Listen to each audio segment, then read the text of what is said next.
What's going on, everybody? This is Logan in Vaporleaf. I am here today with quite possibly the silliest production device I have ever had my hands on. That's right, it's the Reuleaux RX300, the new quad 18650 300-watt device from Wismec. So let's go ahead and dive down and take a closer look at it. So there's our teaser of it right on the outside of the box there, Reuleaux RX300. Let's go ahead and open it up and see what we got.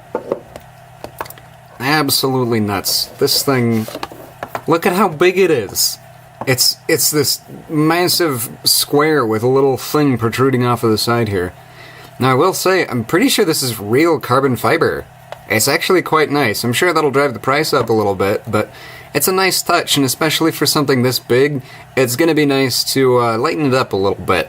Which, it is pretty weighty given the overall size of it, but it's surprisingly light. Honestly, you'd think something like this would be like a solid brick of metal, but it feels reasonable, although of course we don't have batteries in it yet.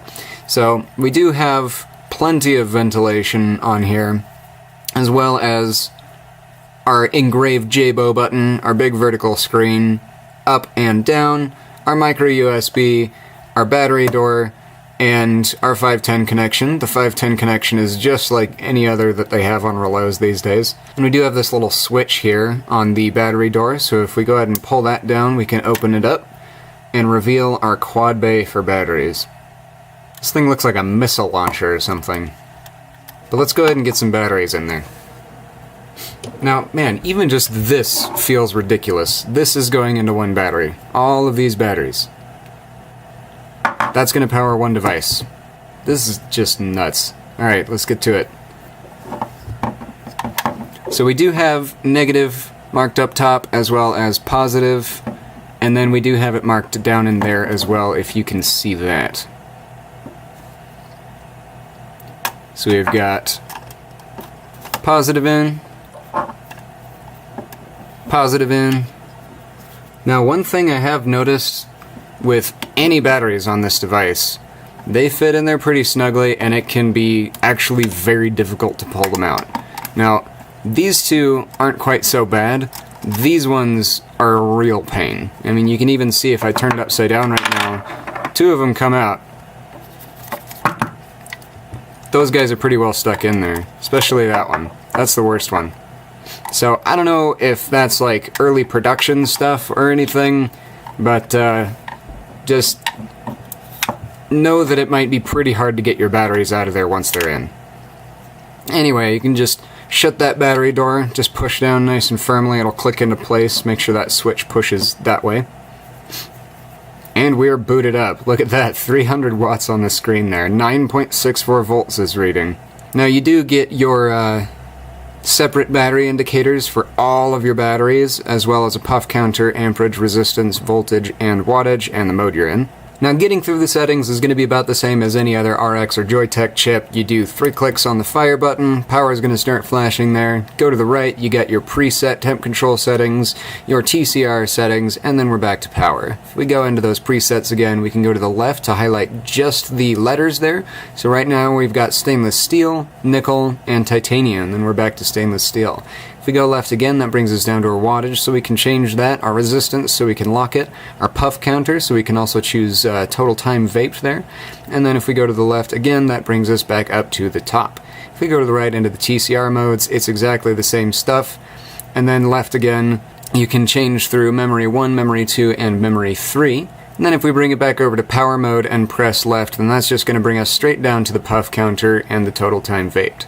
If you turn the device off, which is going to be those 5 clicks, you hold the fire button into the left, that's going to bring up our battery in the form of voltage. So it's going to show you what each of your batteries that are in voltage. And again, I don't know how accurate that is, but it's a reading nonetheless. You can do it. If you press the fire button and to the right, then that's going to get you into your TCR menu. We've got M1, M2, and M3. You can scroll through them with left and right. And once you've found the setting that you want to change, you just tap the fire button, and then you can change the value with the up and down buttons. Go ahead and click the fire button 5 times to turn the device back on. If you hold the fire button and to the left, that's going to go into stealth mode. So you can hit the fire button and the screen won't come on, but you can still just kind of tap it and it'll give you a number. Hold the same things to undo that. And then fire button in to the right is going to bring you into the little menu. So you've got logo on and off, you've got the preheat setting, and then USB charge. Now along with going all the way up to 300 watts, you can also go all the way down to 1 watt. Now, the neat thing about that, I don't know if you saw that, it'll actually count the decimals until it really starts cruising like this, and then it's just going to stay at 0.0. All the way down to 1 watt. I mean, I don't know why you can even do that. I guess for flexibility, but man, if you were running a low-powered tank on here, like 10 watts, I don't even want to know how long you would get off those batteries. Actually, you know what, I would. Someone do that and then tell me. Alright, and one last thing, you've got your left and right buttons here. If you hold those at the same time, that's going to be your key lock. So now you can't adjust these buttons here, but you can still use your fire button normally. Do the same thing to unlock those. One interesting thing that I noticed, if you see the glossy reflection there, this is like glass. Super, super, super smooth. However, this side, look at that, it's all ripply. So it's almost like one of these is real carbon fiber, one of them isn't, or maybe with the curve they had to use less epoxy or something like that. I don't actually know what the story is behind that, but I actually kind of like being able to see the texture of that weave on the front panel there. That's pretty cool. So that's about all you need to know for setting the device. Let's go ahead and bring it up top and see what this monster is like. Well, I've got my gold Buddha 30mm RDA on there with my big old stainless steel fused Claptons. We're set at 300 watts, it's reading 0.23 ohms, which is about 8.3 volts. And I've set the preheat to 300 as well. It was set at 155 for a half second, so I made that go away, so we're getting 300 off the bat now. It goes. I guess, let's try it out.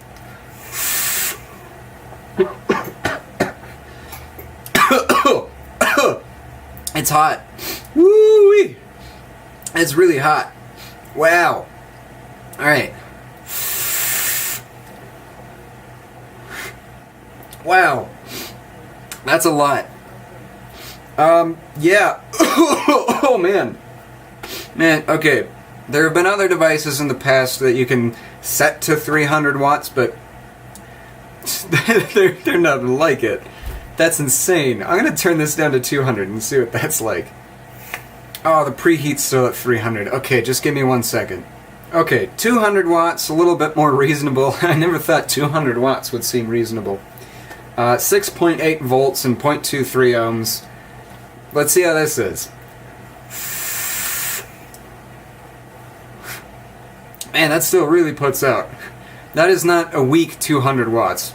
I was actually using this at 200 watts on my DNA 200 earlier, and that's as identical as I can tell.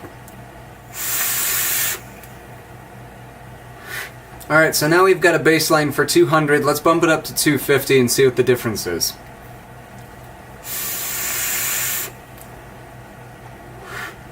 Oh my goodness. So, I've actually tried this RDA at 250 watts on my RX200, and I think this is stronger. I think this actually puts out a better 250 watts with those 4 batteries than with the 3 out of the RX200. Let's bump it up back to 300 and just see what we can do. Alright, I've got it set to 300 watts, 300 watt preheat, and a fully wet atomizer. Mind you, this thing holds a lot of juice. Being 30mm, it's got a pretty deep well. I don't want to guess how much it can hold, but it's plenty.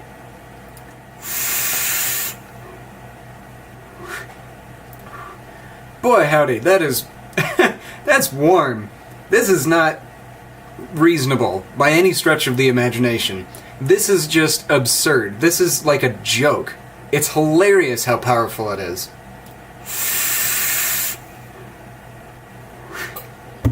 Oh man, that one actually dried out a little bit. That got hot enough to dry out these huge coils. That has so much power, it's overheating my massive coils.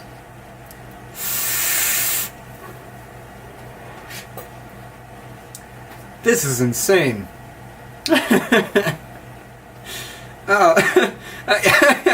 mean, yeah, it's not practical, it's way too big. But this is fun. I mean, if vaping has ever been fun to you, then you know what I mean. This is just fun. This is good, clean, maybe slightly dangerous fun. Let's see what happens when I take just a little half-second drag.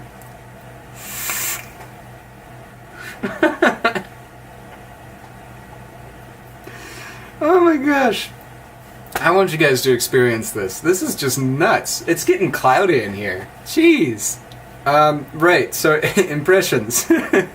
It's a blast. This thing is nuts. This is so crazy. The battery thing is kind of annoying, how they, like, don't really come out that easily, but, I mean, it's not that bad. I'm sure it'll break in over time. Honestly, though, you might get to the point where you need, like, tools to get your battery out. And if you do that, don't use metal tools, because you can dead short your batteries and blow up your fancy new RX300. Obviously, you know, Reuleaux interface, it's basically the same as every other Reuleaux. It's great. I want nothing else from it. It's awesome. I love it. Build quality, aside from the weird battery thing, it's nice. I mean, there are a couple little weird seams and lips with the carbon fiber, but I don't really care. If you're a little bit more picky than I am, then you might, so bear that in mind. But everything looks nice and clean finish, plenty of ventilation. But really, I mean, do you care about how nice it is? I mean, it's from Wismec, it's gonna be nice enough, you know? It's insane. I want to stress, though, if you're a beginner and you're just getting into vaping, you don't know how to build RDAs or anything, you probably don't want one of these. Especially if you're totally new to vaping and you just want to, like, quit smoking or whatever. It's too much. It's just ridiculous. If you have a big 30mm RDA or something bigger even, maybe have a 50mm RDA or something, yeah, it'll look silly on here, but, I mean, you can build coils that this will run on there. So definitely more of an experienced user device. Again, it's not practical. This is not something that you just carry around in your front pocket. But it is just absolutely awesome. I love this thing. But anyway, guys, that's about it for today, so thank you so much for watching. That was the RX300 Reuleaux from Wismec. If you have any questions about it, please feel free to leave a comment. We love hearing from you guys. If you liked the video, please give me a thumbs up. And for all the latest and greatest content from Vaporleaf, be sure to subscribe. We'll see you next time. Bye.